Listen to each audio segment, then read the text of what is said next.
You are listening to New Vision, Old Ways, the podcast that explores timeless wisdom for the modern mind in a fun, relaxed, and most important, interactive way with you, the listener. I am your host, Tony Marinaccio, and let's get the episode started. Welcome, everyone, to the first episode of Season 2 entitled Finding Your New Vision. I am so happy to embark on a second season after a short break and, of course, a holiday stuck in there. I hope everyone had a fantastic and safe 4th of July in the U.S. And for our listeners in other countries, well, welcome back to the podcast. I appreciate you listening. I believe you will find that Season 2 will be way more diverse than Season 1. I will, of course, still delve into the older philosophies and theories as I did before and bring them into a more modern context. But this season, there will be some exciting interviews and a few episodes where I might go off the beaten path a bit, but still on the related topics. So a lot of great stuff ahead. I also quickly want to say thank you to all of my listeners everywhere. We are in 5 countries, including the U.S., and of course, many cities across the old U.S. of A.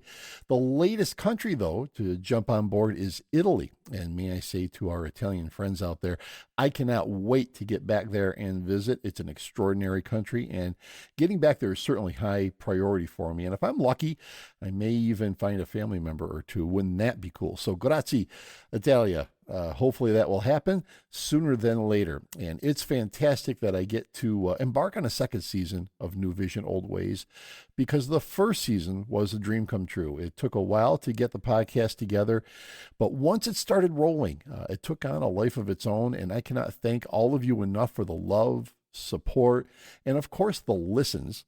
It's a pleasure to bring this to you, and the wonderful support I've received so far has been humbling, to say the least. There has been little to no advertising, and yet we seem to be growing faster than I ever expected, and for that I am truly grateful. So keep the comments, suggestions, thoughts coming in Season 2. I want to do this with you, and remember, this is for all of us.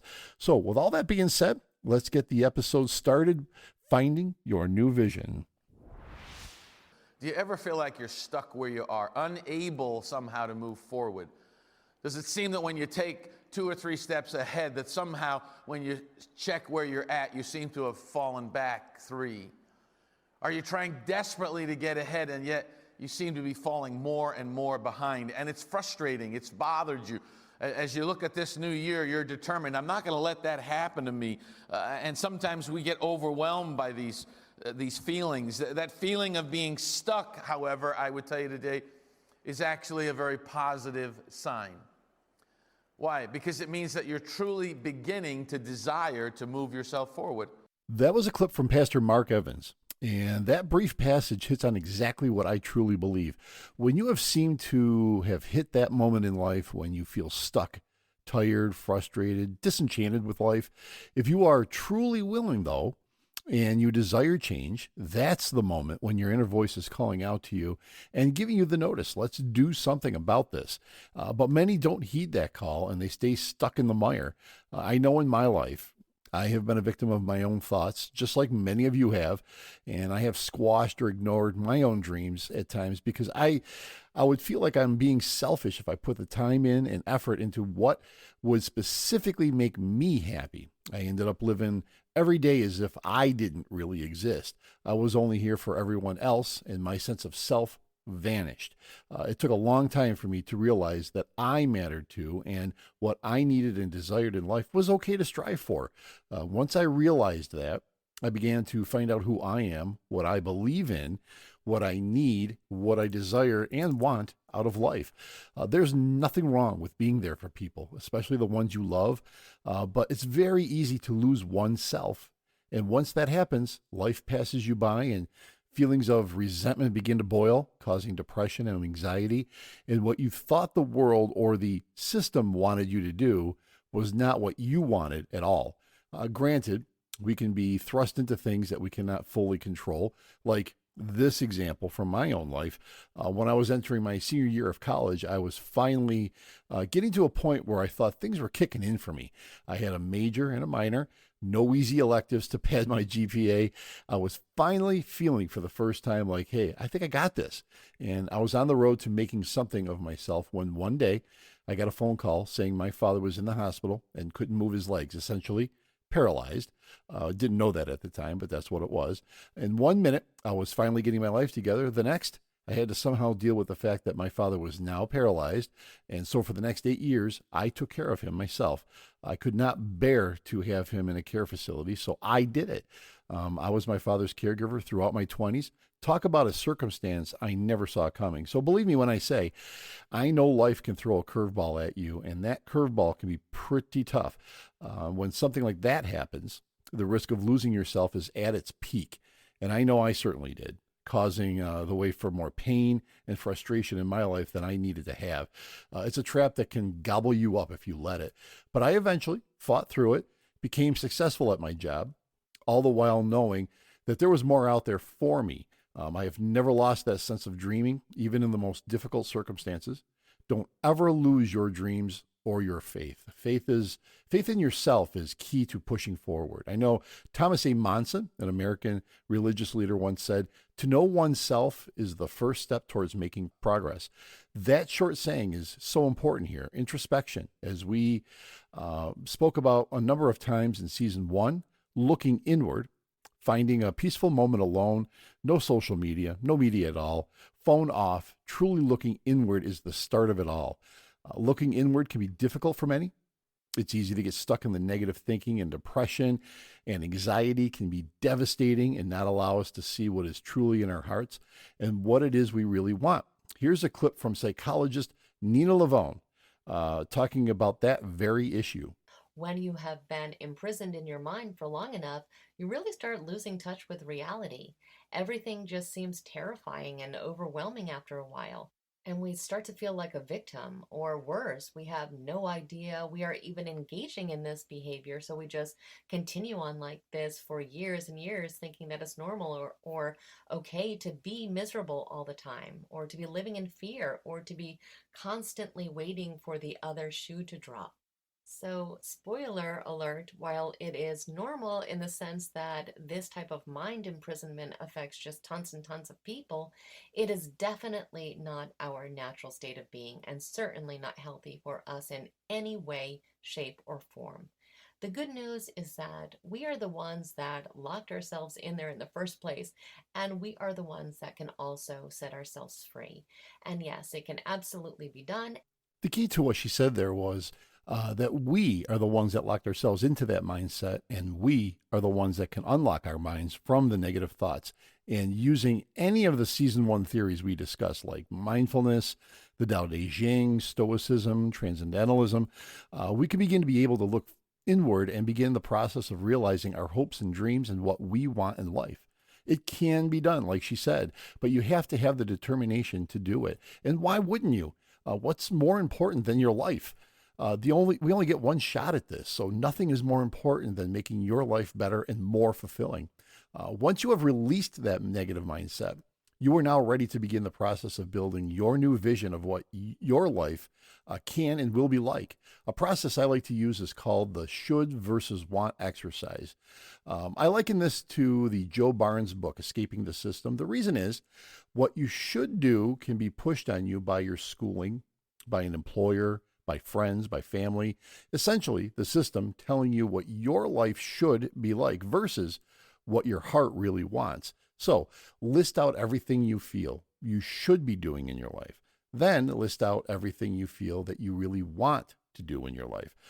Let the list flow out of you. Don't overthink it. There are no wrong answers. Once you feel the lists are complete, compare the list to see how many on each side align to each other. If you feel that you have many that do align, then it appears your life may be going the way you want it to. But if there is little to no alignment at all, then the plot thickens, as they say. That is a clear indication that changes need to be made. And I am in no way saying run from a marriage or immediately quit your job or move to a new city. What I am saying is it means you need to take a hard look at the want side of things and start a plan to accomplish the things you feel will make you happy. Following your heart can be difficult, again, for some, but you might feel like an outlier in many cases. You might get mocked or feel like you are letting people down, but knowing that you are following your heart and working towards your goals will give you the strength and the power to fight through that. The people who really love you will support you. the ones who want to drag you down and keep you there so they feel better, well, maybe their place in your life will have to be diminished. Or, and I know it's tough, but they may have to be eliminated. Surrounding yourself with people that will lift you up is vital. I know, I get it. It's a difficult area, but some want to keep you at ground level because they are there and they don't want you to fly high because they are unwilling. And as far as I'm concerned, I'm flying. And those who want to stay on the ground, well, I say, hey, best of luck to you. It may sound harsh, but like I said, it should be a vital part of your new vision. Once again, take this podcast that I'm doing right now. I've had an overwhelming amount of people that, even if it isn't their cup of tea, will still encourage me and support me. But there will always be a few naysayers, the ones that think it's a waste of time and who think, who the heck is going to listen anyway? But my heart said, go for it. Granted, I have had DJ experience in the past, so talking in this setting isn't exactly foreign to me. But I had to invest in new equipment, of course, find out how to record and publish a podcast, and look at it now. Season 2, bigger than ever. And the dream is getting bigger than ever every day. Point is, the dream doesn't need to be world domination or excessive riches. The dream can be a hobby that turns into a business or a podcast. It could be advancing in your career when before you were afraid to put yourself out there. It could be, a post-divorce fear of dating and realizing that you still have something to offer the right person and getting out there and meeting people. The new vision I'm talking about is what's important in your heart, no matter how small or how big it is. It's your dream. The key point here is faith. Having faith in yourself is paramount. It's easy to say negative stuff like, I don't know how to do that. I'll never be good at that. It's too much trouble and I'll probably fail.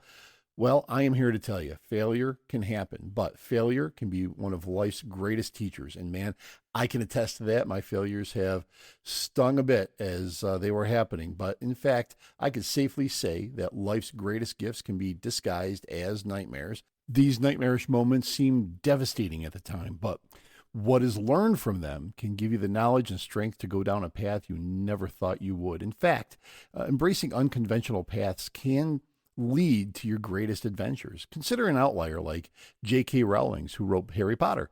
Despite receiving rejections from 12 publishers, still found massive success. All of this while falling in love, getting married, falling out of love, divorcing, and living hand to mouth and in possession of an unfinished novel. Then getting those 12 rejections from publishers. She held on to a dream and, needless to say, found incredible success. But she could have fallen into disarray very easily.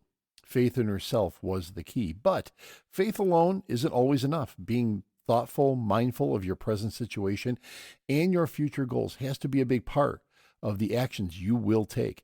Many young people put too little thought behind their actions, causing them to take paths that, well, if thought through a little bit, would have not led to just plain nowhere. Here is the professor, Scott Galloway, and his advice for the young just starting out in life. The worst advice you can give a young person is to follow your passion. Because usually what that means is a lot of young people will conflate passion with hobbies. You were an athlete. That has about a 0.1% employment rate. So unless you're getting green lights very early that you're in the 0.1%, I would suggest you leave that industry earlier rather than later. Okay. Fashion, opening a restaurant, a club, being a DJ, all 90+% unemployment rates. The key is to find your talent. What could I develop ninja-like mastery in an industry that has a 90+% employment rate? And then your ability to make money, or the money, the accoutrements that mastery will offer, economic security, camaraderie, relevance, a broader selection set of mates than you deserve. People start laughing at your jokes when they're not funny. That will make you passionate about whatever it is. If you can develop mastery around anything and it provides you with a good life, you become passionate about that thing. Another important factor in this is what's called values clarification. It is so important to identify your core values and ask yourself, are they aligned with your actions? An example of this is if family is essential to you and you are working 70 hours a week, well, then there's a disconnect. The values that you hold dear and your actions need to align. If not, this will be another area where frustrations, depression, anxiety will seep in, and being mindful of what's important to you will not be a priority. The loss of self will occur for sure.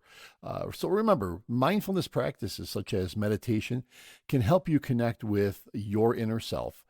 Try something simple like sitting quietly for 10 minutes each day. Observe your thoughts without judgment and realize what reoccurring themes emerge. That's your inner voice guiding you to understand what has to be worked on. Eleanor Roosevelt once said, the future belongs to those who believe in the beauty of their dreams. A way to put it all into perspective is to write down your own life manifesto. Create a personal manifesto that is a declaration of your values, your dreams, your intentions. Seeing this on paper can be a powerful tool to realizing how important those feelings are to you. If you don't know where to begin then, and if you have access to someone that can be trusted as a mentor, show it to them. Get their input. Sometimes a few suggestions from someone can ignite the passion to move forward, and at the very least can get you on a path where your rebel side can come to life. A passage from a great new book by author Joe Barnes, as we've talked about him before, called The Rebel Code. Keep this author and your book in your memory bank, by the way. We have a surprise coming for you soon.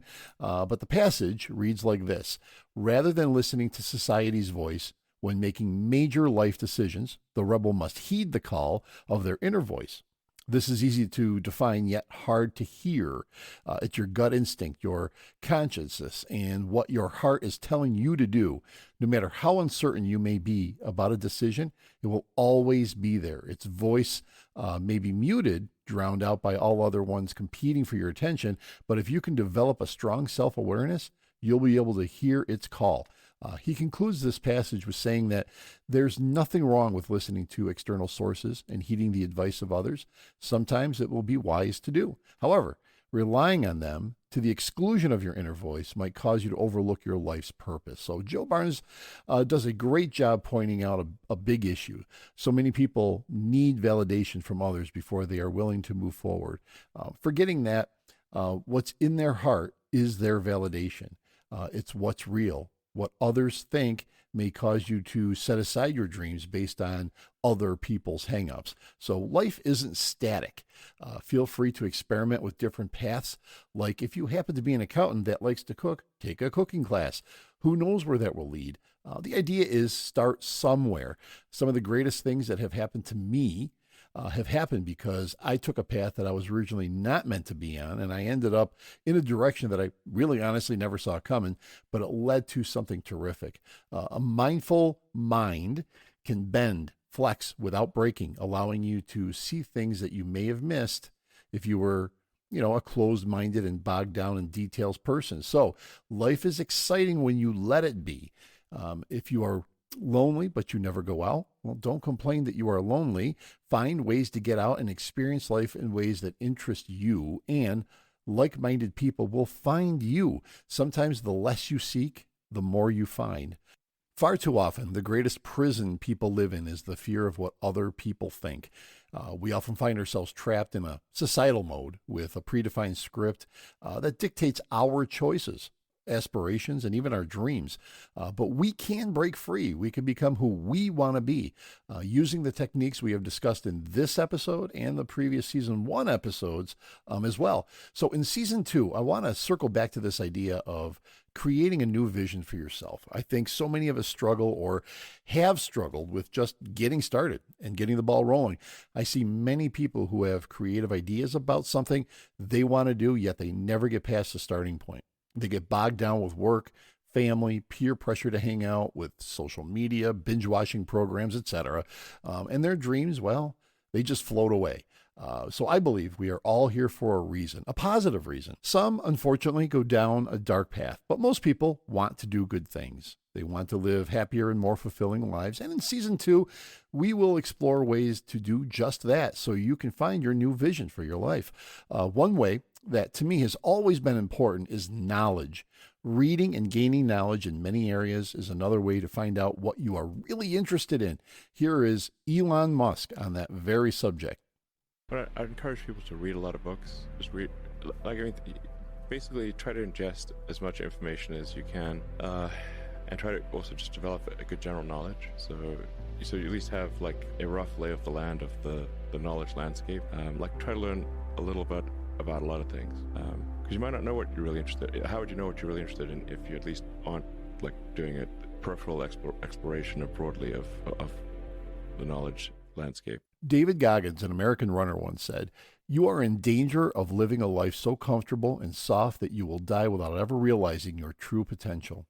Another quote by Helen Keller states, "The only thing worse than being blind is having sight but no vision." Allow yourself to have that vision. It's okay to alter the vision because the path that you start on may not be the road to your final destination. One road can easily lead to another. So you may not have it all figured out at the start of your journey, but the journey itself can lead you to finding the answers as you go. That's the excitement of following your vision. So I conclude in this episode with, don't fear. Together, we will get that new vision we want. Using old and new ways, and the realization of your dreams will come to life. Friends, there you have it. The first episode of season 2. I hope it sets the stage for what is to come, and I am so happy to be back at it again, and I thank you for listening. So what do you think? I'd love to find out. Here is where to get a hold of us and let us know what you think. These are in the show notes as always, but here they are. You can message the show from various platforms right in the episode. Just look for the send us a text message link, and that will message the show. You can email us at newvisionoldways@gmail.com. You can find us on what was Twitter, now X, at New Vision Old Way. There's no S on that one. Remember, New Vision Old Way. And you can find us on Facebook. Usually it's New Vision Space Old Ways podcast, and you will find us. And as a reminder, these are still fairly new platforms for us, expanding all the time. So we need your help to get the show flow going with the community. And last but not least, if you could do me a huge favor, subscribe to us, like us, follow us, leave us a review on whatever platform you found us on. That would be so appreciated. That will also help secure guests that we will be booking in the future. Hint, hint. I am dedicated to making season 2 better than season 1. So very exciting stuff along the way. And I cannot wait to get your input. I also cannot wait until we get together for the next episode of New Vision Old Ways. Until then, be safe, be cool to each other, and let's change the world. This episode of New Vision Old Ways has been engineered and produced by TKM Productions and your host, Tony Marinaccio.